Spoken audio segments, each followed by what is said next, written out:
Chris, holy shit, I had no idea you had such skills. You're on Red Bull TV. It's pretty sick.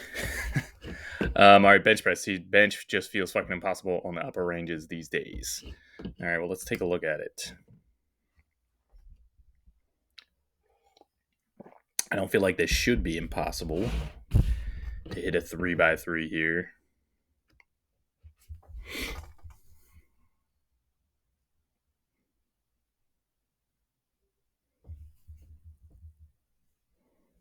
All right, first rep's not terrible. Little sinkage into the chest, but ooh, what's going on?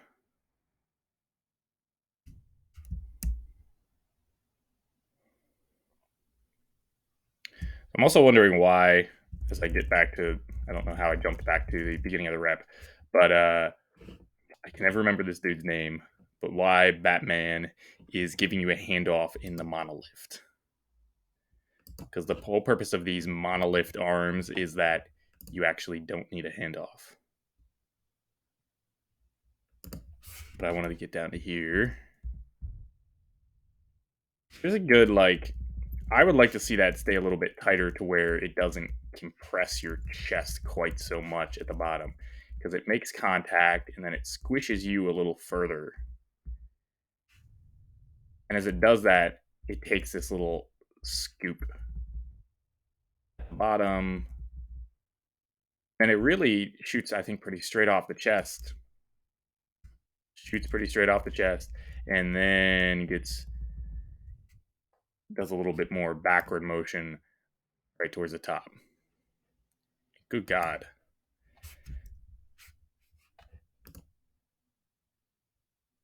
Well, I think it's impressive you made that second one based on how you did it.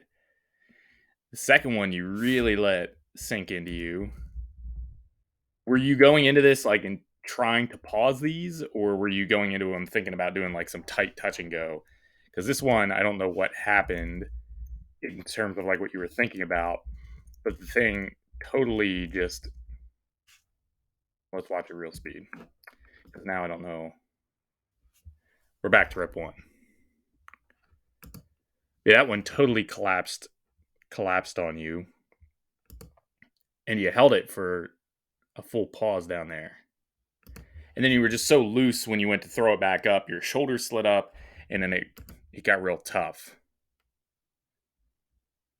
So no doubt, if you can execute 2 reps like that with that pause and losing tension at the bottom of the rep, you can hit 3 reps at a tighter touch and go.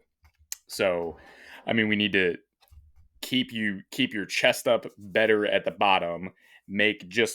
Think about making just light contact with your t-shirt, like touching your t-shirt, but not letting the thing sink into your chest, so that you're in better position that as soon as it makes contact, you're already driving, backing up, and you're not having this lag that I think is what leads to it shooting straighter off the chest, losing your shoulder position, and having a hard time through the sticking point.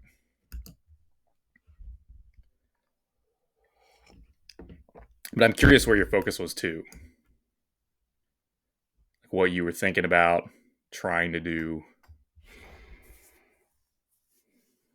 Because watching that first set, that was a little bit tighter.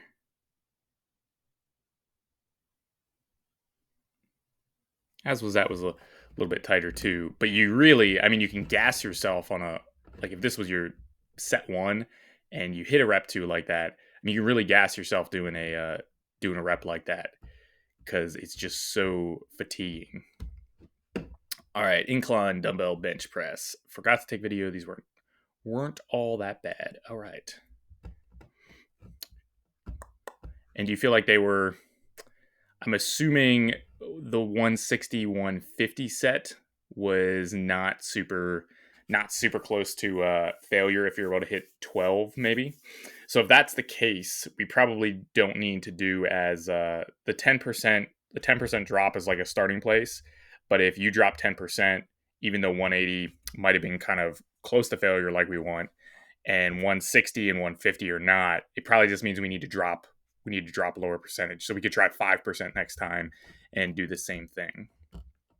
depending on the movement, some movements need a bigger drop than others, depending on the individual too. All right, tricep push down. Don't know what last time's weight was. I just went 5 by 10. I've done heavier before. Okay, all good. All right, man. I think that's it. I'll talk to you later.